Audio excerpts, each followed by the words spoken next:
All right, welcome back to the main ballroom. Assalamu alaikum.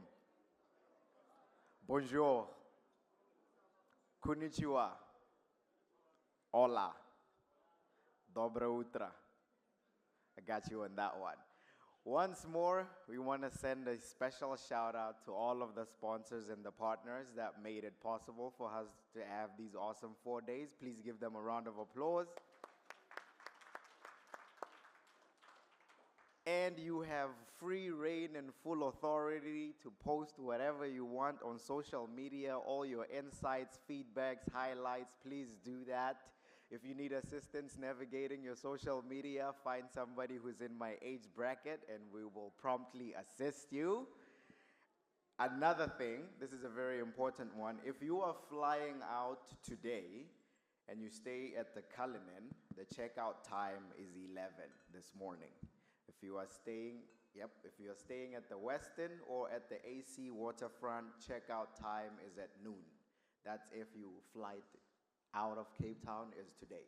So Cullinan checkout time is 11, and then Westin and AC Waterfront checkout time is noon. Okay? And another thing, we are very much interested in your experiences and your highlights and your recommendations throughout this forum. So I am going to give you 5 minutes to promptly fill out this survey. So what you do is you take your phone, you open your camera, and you point it towards this foreign-looking alien language, and it's going to pop up a message on your screen, and you just click on it, and you fill out the survey. If you need assistance, please raise your hand. We are here for you.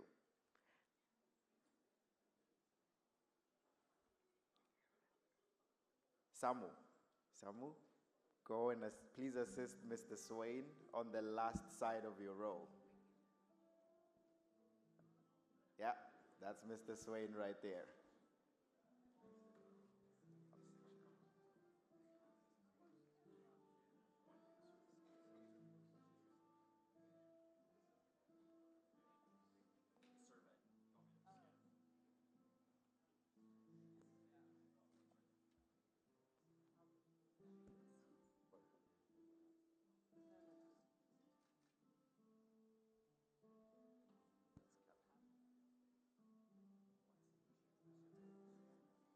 Can I make a comment while you all are doing your surveys? We're missing an elder.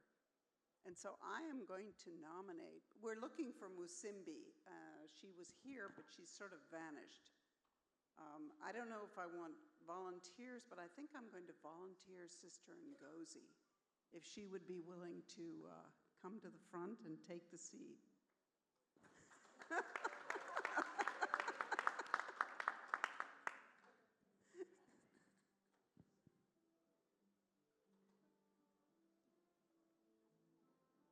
She doesn't have any choice, I'm sorry.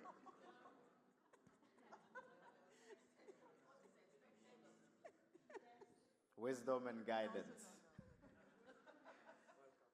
It will all become clear. Thank you. Are you succeeding with the survey? Yeah, just scan the QR code. As you fill out the survey, this is the best session of the entire conference.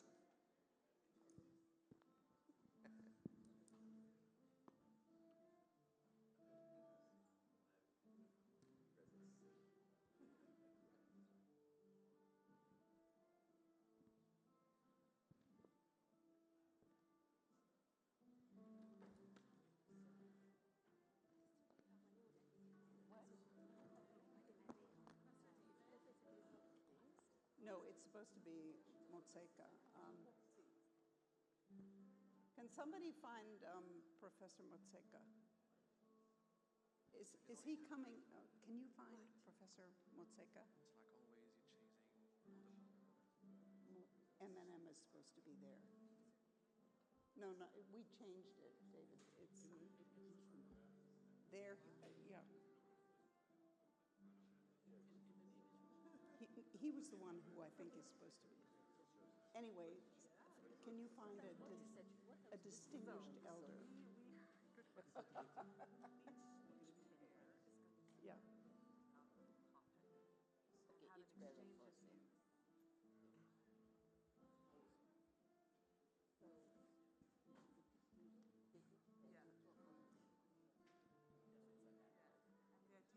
Okay, we've drafted another.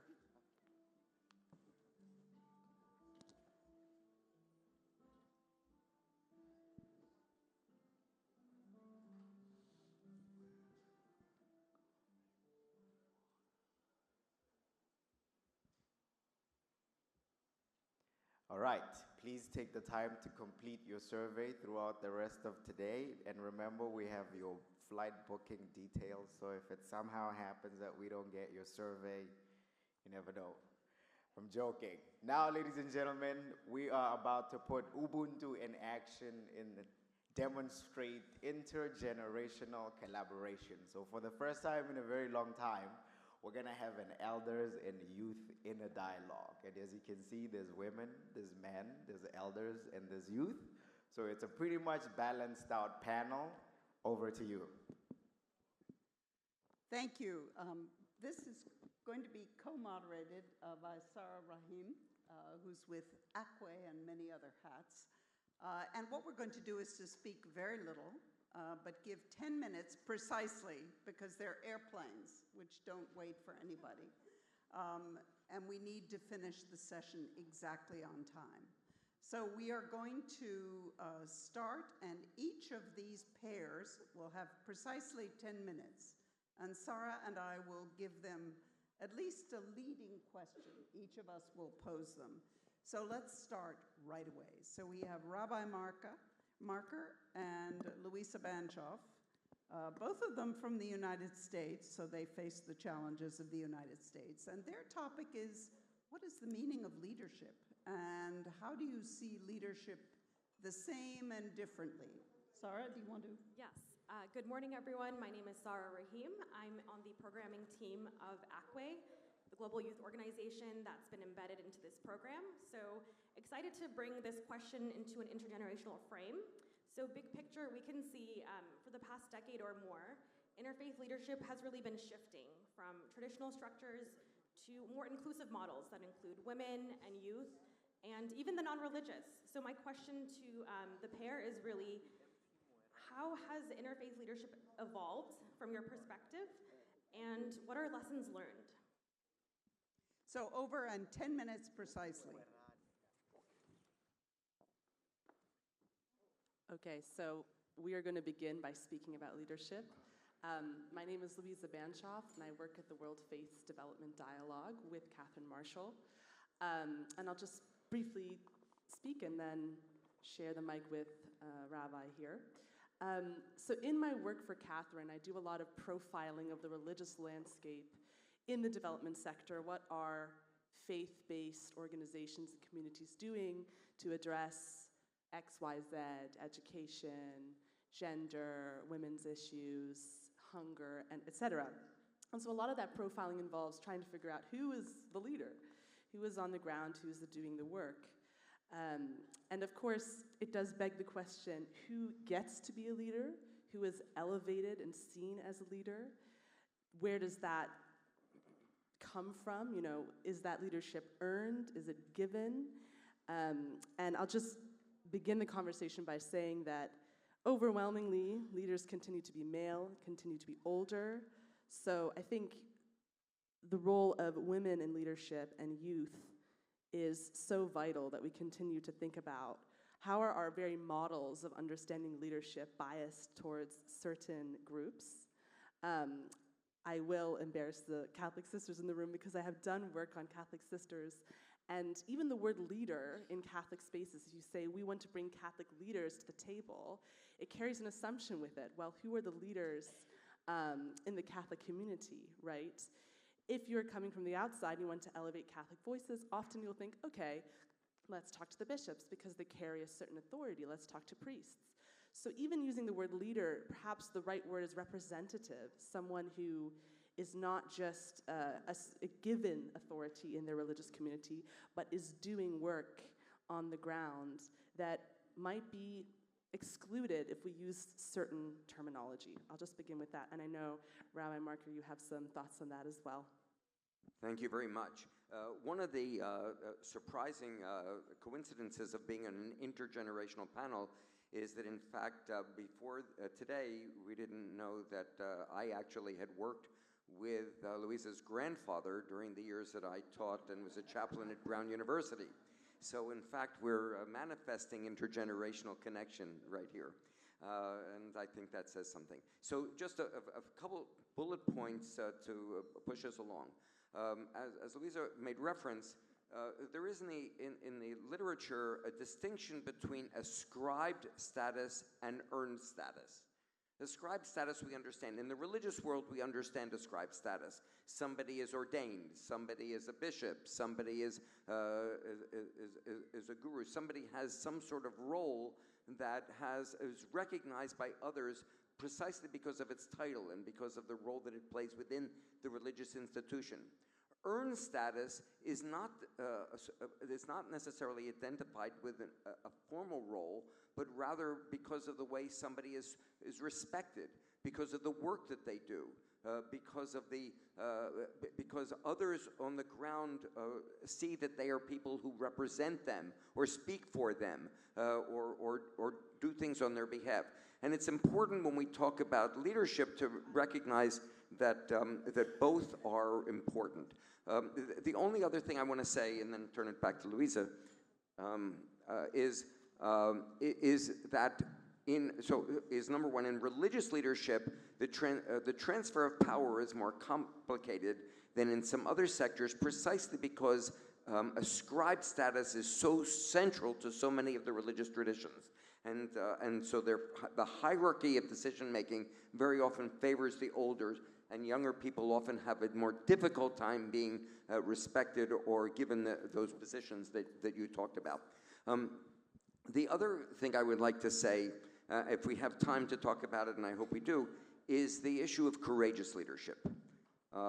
It is easy often, for example, in the interreligious realm, for us to talk to people who respect us and honor us and legitimate us as the other.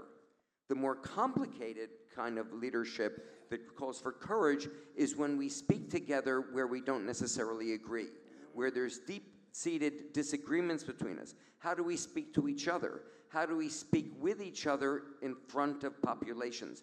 That's what I call courageous leadership. And I think often in the world, that's the kind of leadership that we as religious leaders need to demonstrate more, but all too often shy away from. And I'm happy to come back to that if it's appropriate.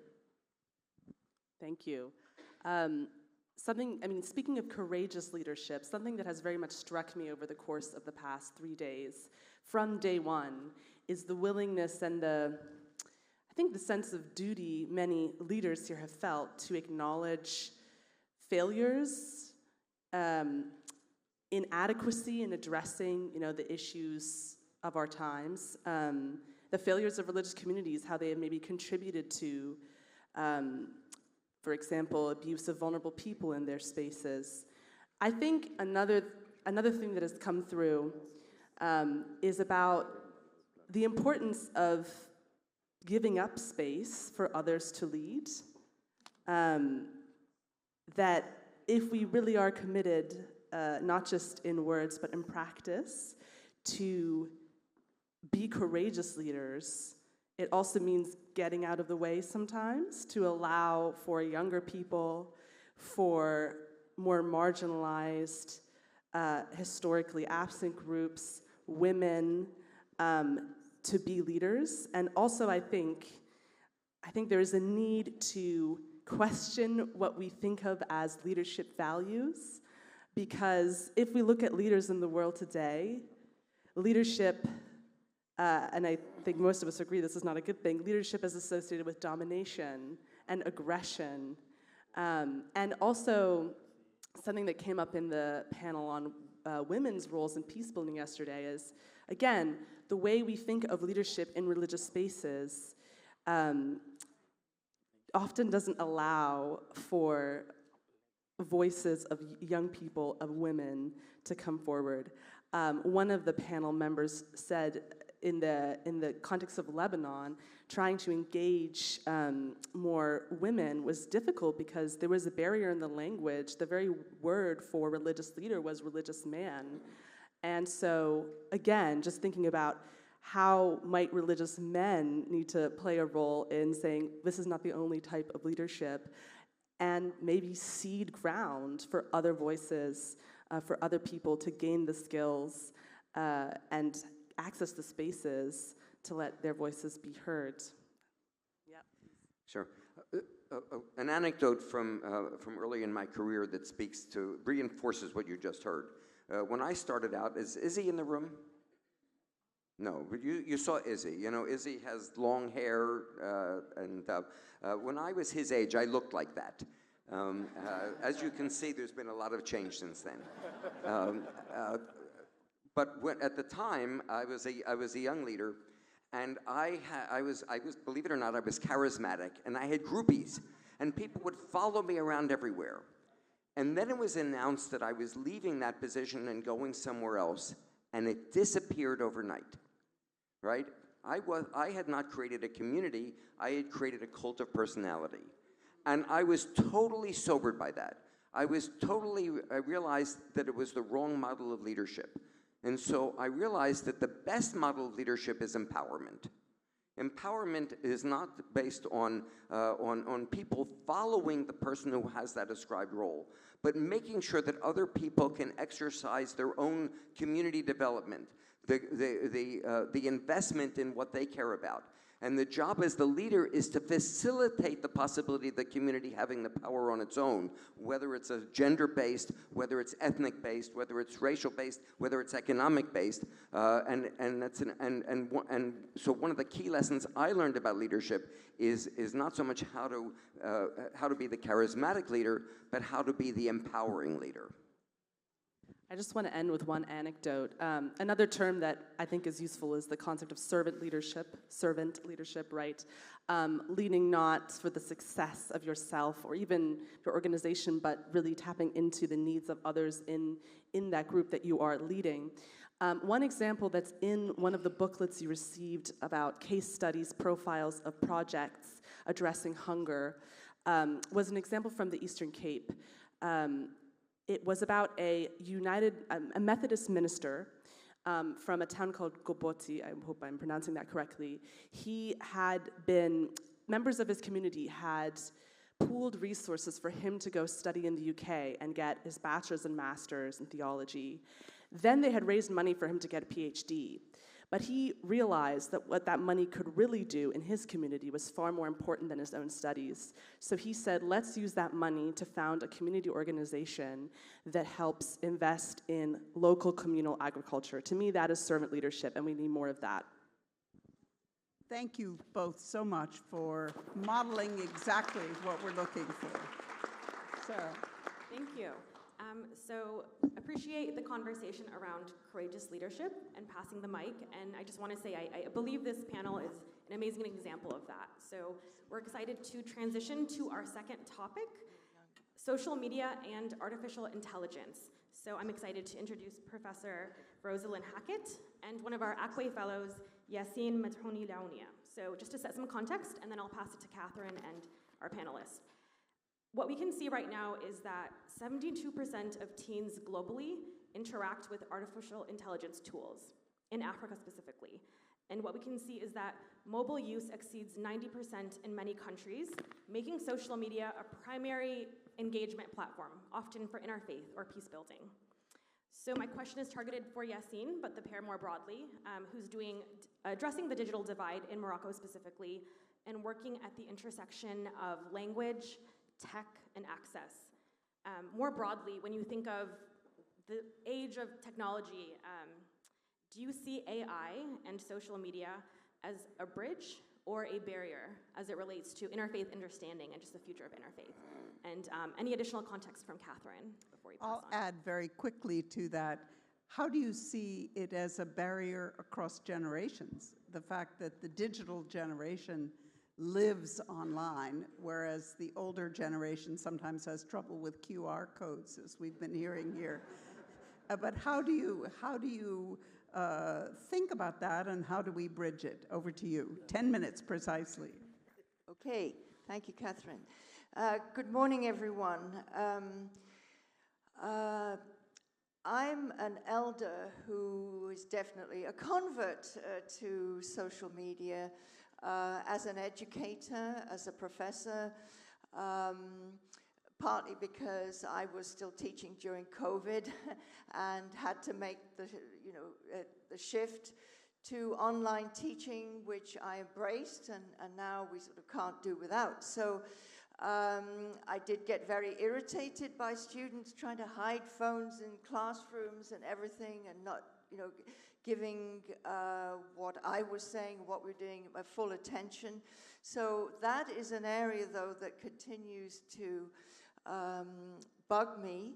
But we're going to talk about what bugs us and see whether we have some overlap here in a minute about social media. But I would say also, though, as a global academic and doing research in different countries, particularly around Africa, I'm absolutely amazed at how this has facilitated communication and interactivity, and within the space of 10 years. So, Yassine, how do you, as a youth, feel about social media generally?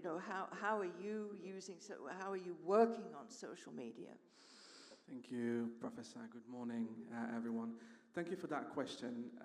I would like to start first by, and we had a chance to discuss briefly before, and I would like to see those conversations, especially this one, more as like a representation of the alliance that can exist when it comes to social media, technology, and the digital divide as well. We all need, I think, and this is my perspective, we need your experience, your wisdom, your care, and we need our adaptability, our creativity and innovation in order to make those AI ecosystem, social media platforms and other online platforms more ethical, trying to create concrete and solid safeguards in order to move forward in a really caring way.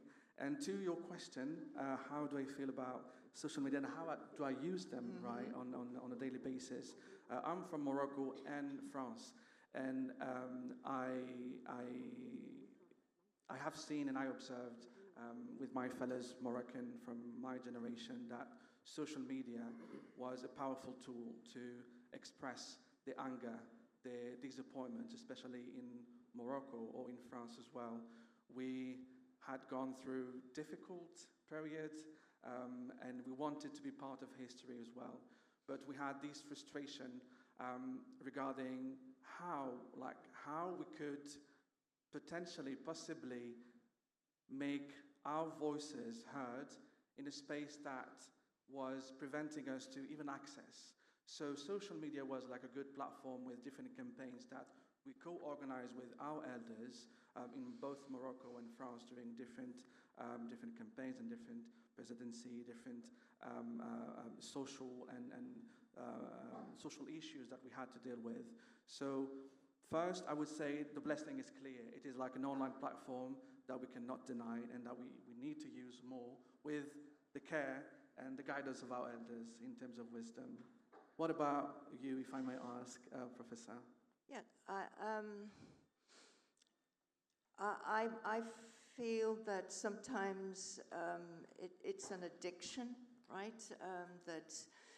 And I worry about, in my own case, information overload or trying to remember where I saw or heard about something. So what about that? How, and the self-care and the community care, whether it's the classroom, how do you manage that? Is AI just going to, is it a different animal, or is it's just so tied into social media? How is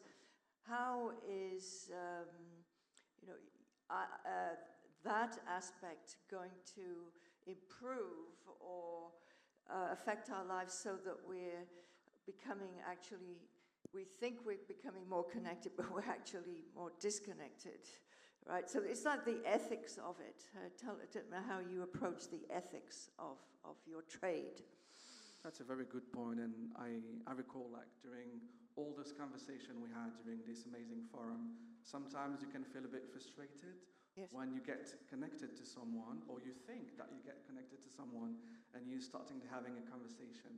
And to your point about addiction, you realize that, I'm just taking my phone and having a kind of conversation, not living the moment, not living the very moment. And maybe to your point, I would like to add about AI.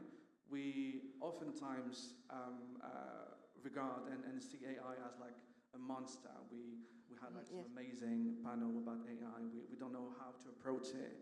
It's like a new creature that we get to know, and we want to approach really carefully. Just an example, I'm working with Tarjimli. I'm representing Akwe proudly, and I'm also working with Tarjimli. We are working at the intersection of language access, language justice, providing free interpretation and translation services through a mobile app we have created to LEPs, immigrants, refugees, asylum seekers. And we wanted ethics to be at the center of this mission. So we are using AI to improve the algorithm that will allow a good matching between an LEP and an asylum seeker or refugee with a volunteer translator. So I think we're getting there. We know a bit how to approach AI and how to approach this creator. Mm-hmm. As a professor and religion and media, I'm really excited at some of the new research that is going on of online communities. There's some great work being done at the University of the Western Cape, where they have a strong emphasis on religion and media. And I've learned a lot about Muslim women influencers on Instagram, TikTok, etc. So I find that exciting. But have you noticed, Yassine, that a lot of people are actually looking at us and listening to us and aren't looking at their phones? I think that's really encouraging. Anyway, we've got about a minute or so left. Is there anything more you want to add? What do you think that we're sitting here as male and female? What about the gendered aspects of social media, of AI? I mean, is your world dominated by male tech guys, or I mean, I'm always attentive to that. Can you speak about the gendered aspect? I mean, in terms of the production and the reception and the use of AI and social media? Thank you for your question, but I would lie if I said no, it is not dominated by male, and it's completely equal and balanced. But I think the most important is to talk about it. I'm really happy that we're having this conversation with this intergenerational conversation with your wisdom, your experience, and trying to continue to talk about it and trying to act on it as well. About, to your first point, I think the most important is to see like this whole ecosystem we've started to build as an alliance, as collaboration. I don't want to see it as like a divide between our elders and the youth. I think we should take the most of your experience, your pain, your learnings as well, and our creativity, innovation, and energy to build a more moral and ethical online platform. And AI systems do not have morals, but human beings do. And I think we should keep that in mind when we work towards more ethical digital and technology. Yeah. But there's been a strong emphasis in this meeting on vulnerable communities. How is this, these new media, how are they accessible? I mean, is it via the cheap phones, the cheap Chinese phones? I mean, that's how many of the people I know in villages actually got their first phones, but thanks to a certain Chinese company. But I mean, what about the outreach? How do we reach those who may need, I mean, is it via satellites? I mean, is it kind of local and very global? I mean, can you say something about the vulnerable communities? Yes, when I can relate when it comes to the work we're doing at Tarjimli, maybe quickly, we need to stop here about UX. I think UX and designing products and technology with care and empathy and compassion is also really important when we design those technology. So maybe like partly answering your question, Professor. Thank you. Thank you, thank you.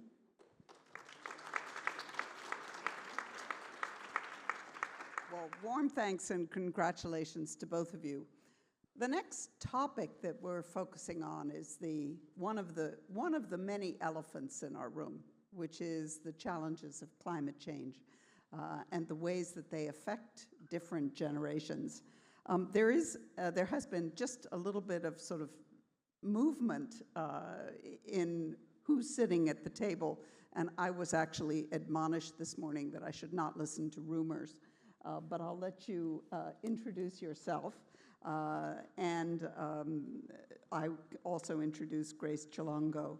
But I think the question that we want to ask you is, who should be deciding and how on issues that so profoundly affect the next generations, including you, all of us, but also our grandchildren? And how do we take that, the different impact on different generations of the climate phenomena into account? Sara? Thanks, Katherine. Yeah, I'll just quickly add, as we're seeing, faith communities are mobilizing as it relates to environmental action and justice.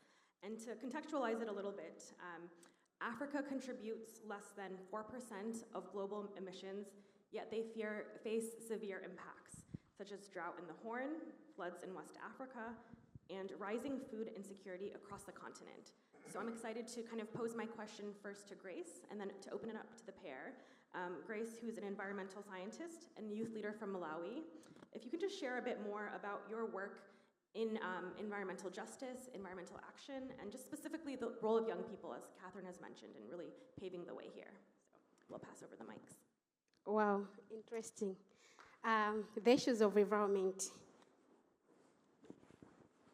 Yeah, so I'll be speaking with my reverend here. And to be honest, when we talk about the issues of major environmental crisis, we are referring to the issues of climate change, biodiversity loss, pollution. But when we look carefully, the impacts that we are suffering today, they are caused by those people who lived 100 centuries ago. Because looking at the issues of, for example, carbon emissions, carbon dioxide, the carbon dioxide that was polluted 10 years, 100 years ago is still impacting us today. And you can agree with me that all of us here, we have been, in one way or another, we have been impacted by the climate change, by floods or by droughts. And the most vulnerable group of people, they are the ones suffering. We're talking about those people who are in local communities, of which the soil of a tree has been washed away. We're talking about those people living in cities, whereby they're experiencing pollution in the cities due to the emissions. We're talking about those women, especially in my own country, where men tend to leave our own country and come to South Africa, we're leaving women behind. They are the ones suffering. But us as the youth right now, I will speak to myself, of course, me as a youth, we don't want to deal with these issues alone. We need the older generation to be with us. We need us youth to be involved in everything that is being done.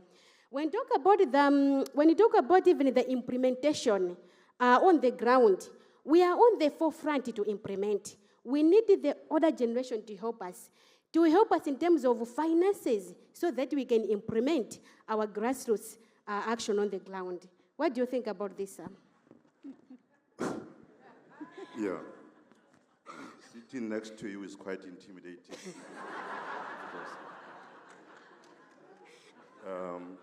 Let me start where I belong first.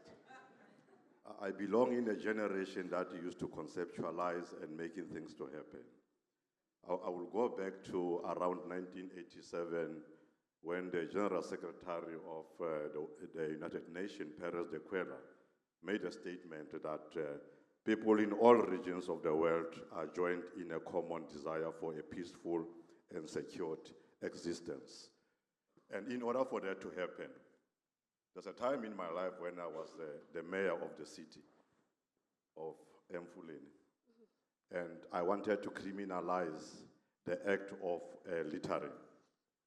And I have to think twice before I delivered that report to council to say, no, maybe I need to change the approach and come with an approach where we should talk about the civilian conservation corps.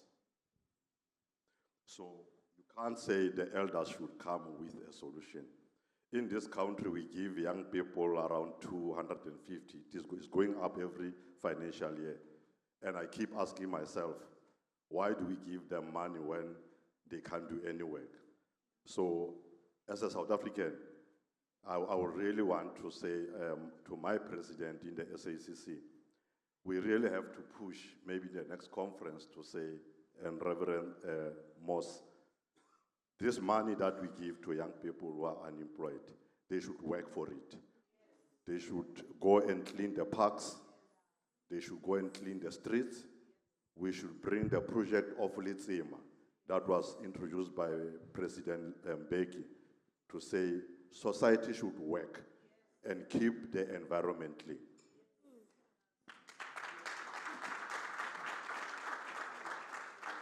Yeah, we have to work. I thank you so much for that point. But I also want to add the issues of even in the social media.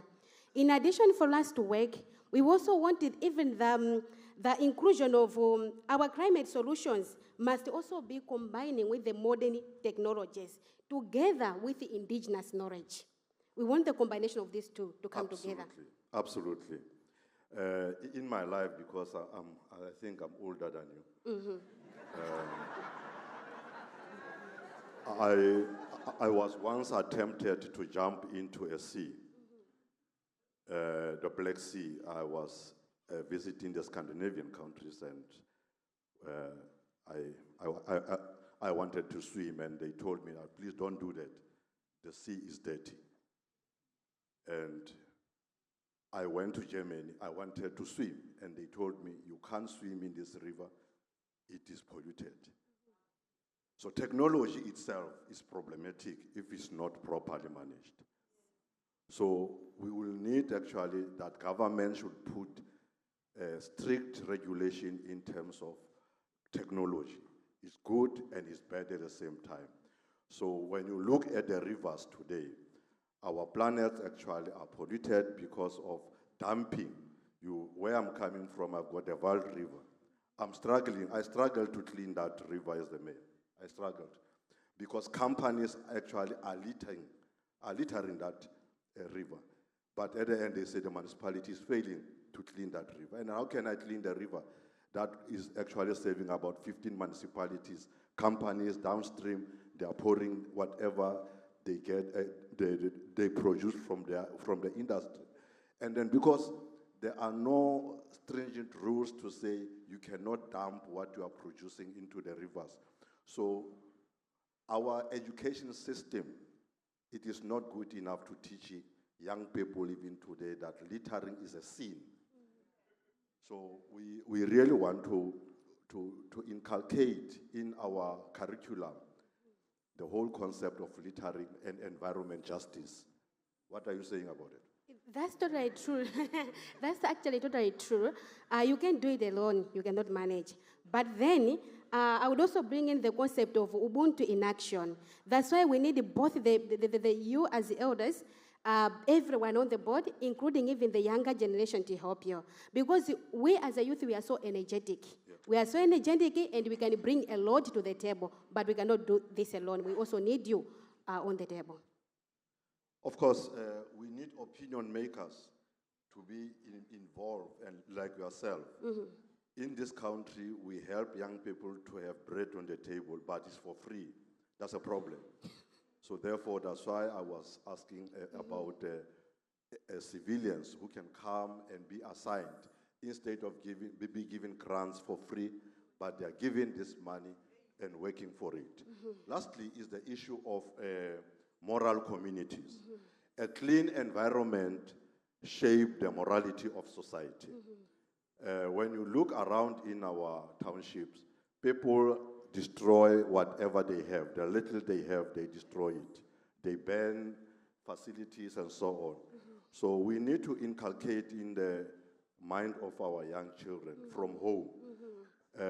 I feel so bad when I see my next door neighbor not cleaning their yards. That's very bad. And then these are sometimes young people who just throw things around. We are going to change. Yeah, you are totally right. And my faith also tells me that you teach a child at a young age, and he will never going to live in that path. So you are totally right when you say we should be teaching our young people at a very right, and that's totally true. Of course, care for the planet begins with one's own front yard.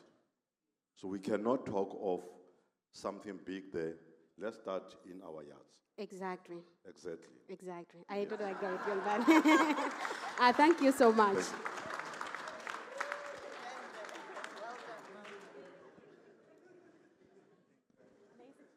Thank you so much. We are moving on to our final paired conversation, focused on the topic of education reform. So I'll start with some stats and then pass it over for comments. 85% of students globally say that it's important for schools to be accepting and open to religious and cultural diversity. And we also know that by the year 2050, Africa will host 1/3 of the world's youth. And we know that education reform is critical for shaping future interfaith leaders. So I'd like to pose my final question to Salim, an Akwe Fellow from Kenya, who's a values-driven peace-building and education expert.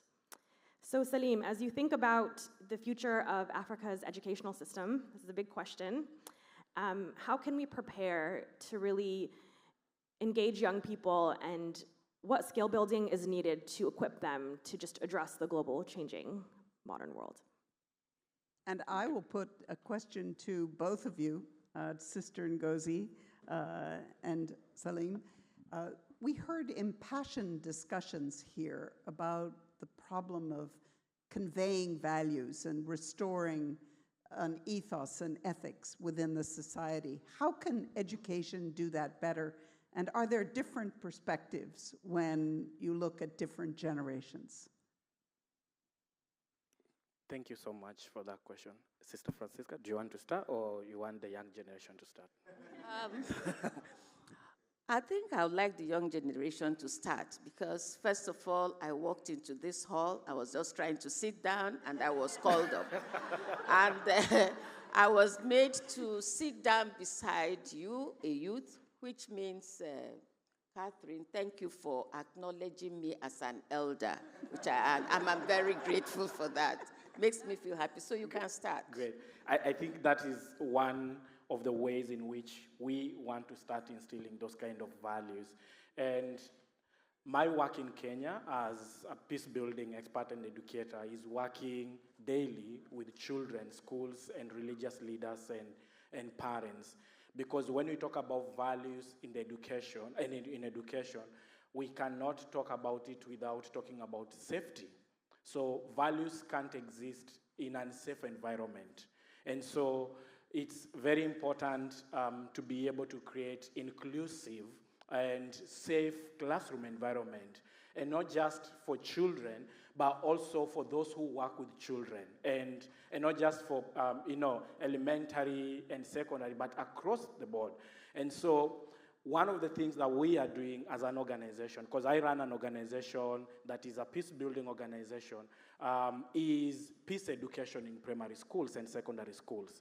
And some of the values that we teach is on respect, for example, and love and forgiveness, because most of the adults we see today, they were children. Not even most, all adults we see today, they were children.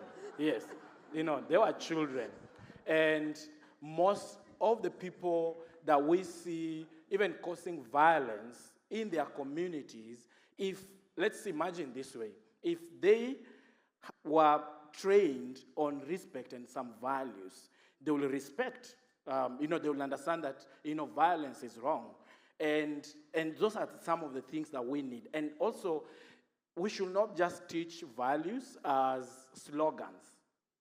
We should live these values. We should do these values. And I'll give you a typical example. And so when we started our program, and in the rural communities in Kenya, we recruit kids into the peace labs. And so there was this certain young boy who, according to the report from the school, he was very violent, he was, all over, and they had an issue with a fellow student. And so when he came into the program after a few months, he started reaching out to the student that he was fighting. And he started telling them, at the Peace Lab, this is what we have been learning. And I want, because I see you as a brother, I see you as my fellow student, and I want to be able to grow with you.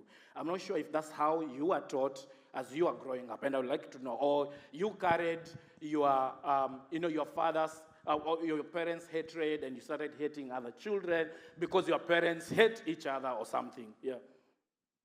Thank you very much. I am very glad to hear us talk about values and morals.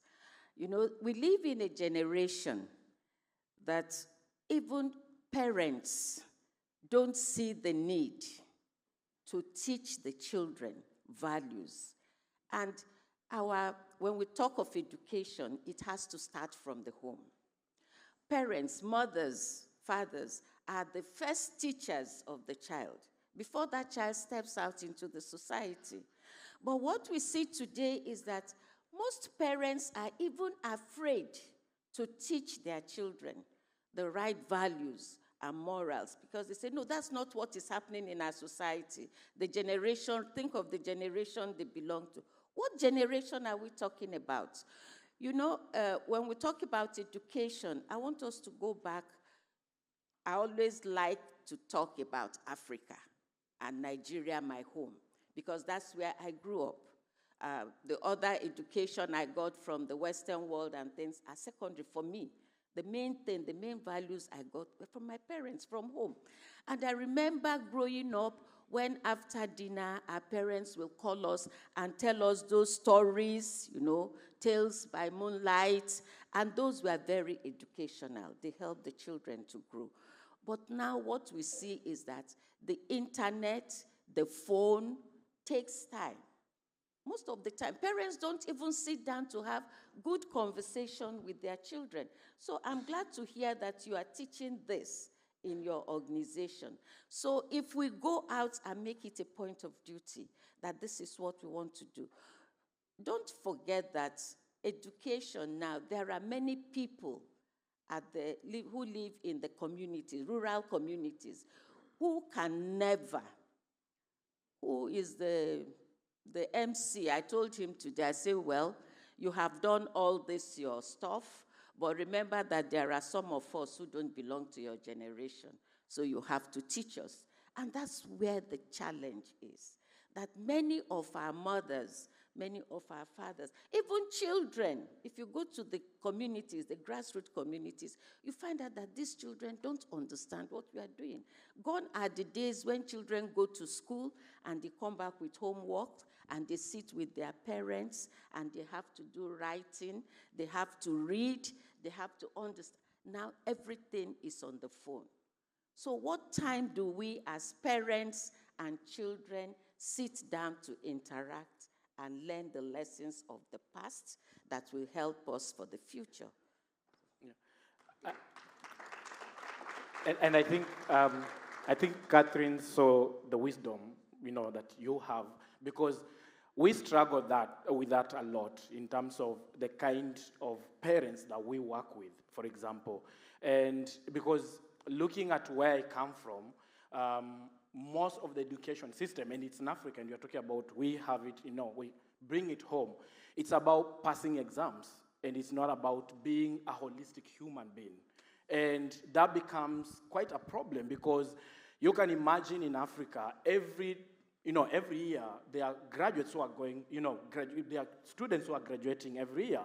And these students, they are even supposed to, vote. And some of them don't even understand why they vote, and they will just vote for the sake of it. And I think it's also very critical that the values, the citizenship, because when I think it was, because I was born when my president, I think was the second president, was just finishing, President Moi.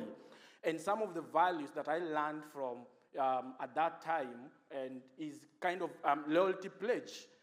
Although it was so colonial to do the loyalty pledge because you are pledging our loyalty to the president. But imagine if we do loyalty pledge on citizenship, like, I'm an African, I'm Kenyan, and all those kind of things. And today we have the East African anthem and the African Union anthem. How then do you see that from your point, you working with women and youth, that we need to instill that in terms of young people understanding, and also the new generation, Generation Z, that is just taking over everything?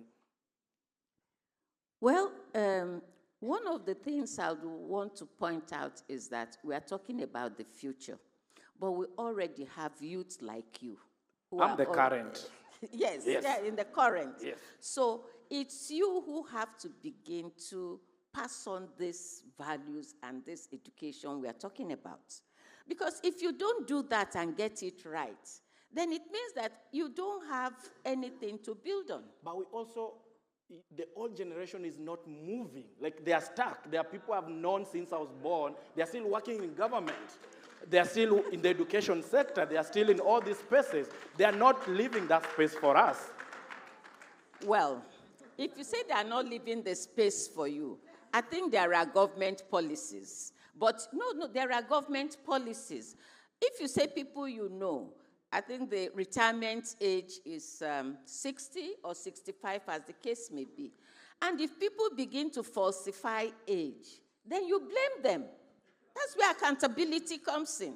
If you are 60 and you are due to retire and make room for the next generation. Let the youth come on board, mentor them. If you don't begin to mentor them early, then they cannot get the right values that we need for tomorrow. That's what I believe in.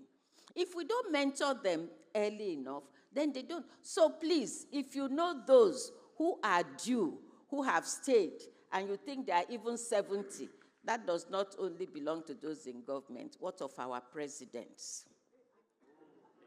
What of our presidents? Because there are many presidents in our African continent who are old, who cannot think, who cannot do anything, but they are still there.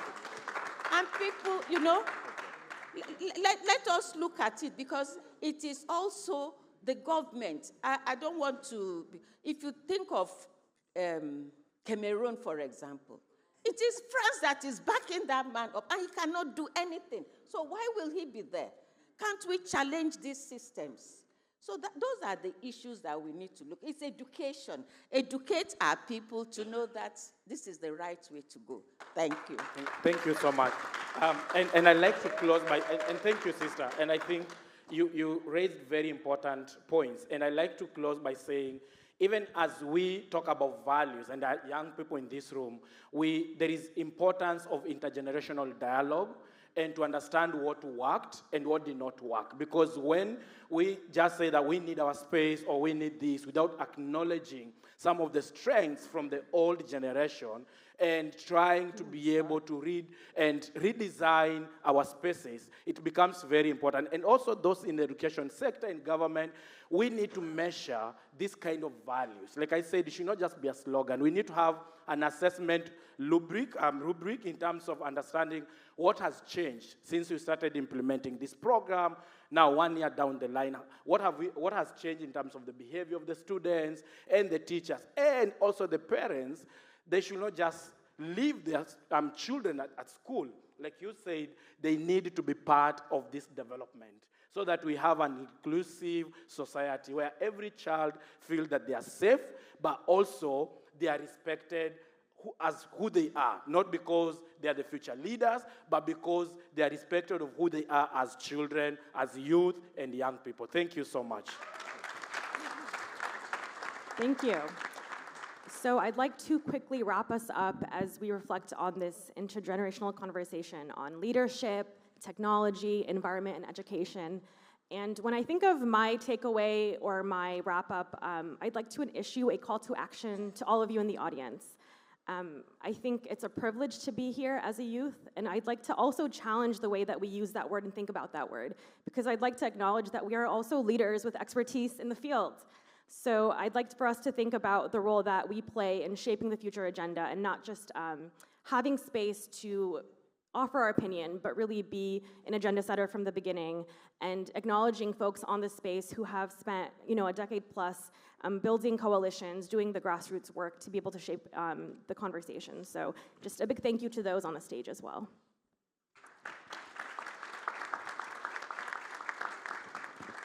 Well, a warm thanks to Sara, my co-moderator, and to Akwe for helping us to put this together. I have to thank each one of these pairs. I think you've given us a model and an inspiration and a lot of ideas. And I particularly thank the draftees because I knew you could do it. So thank you all so much. Thank you.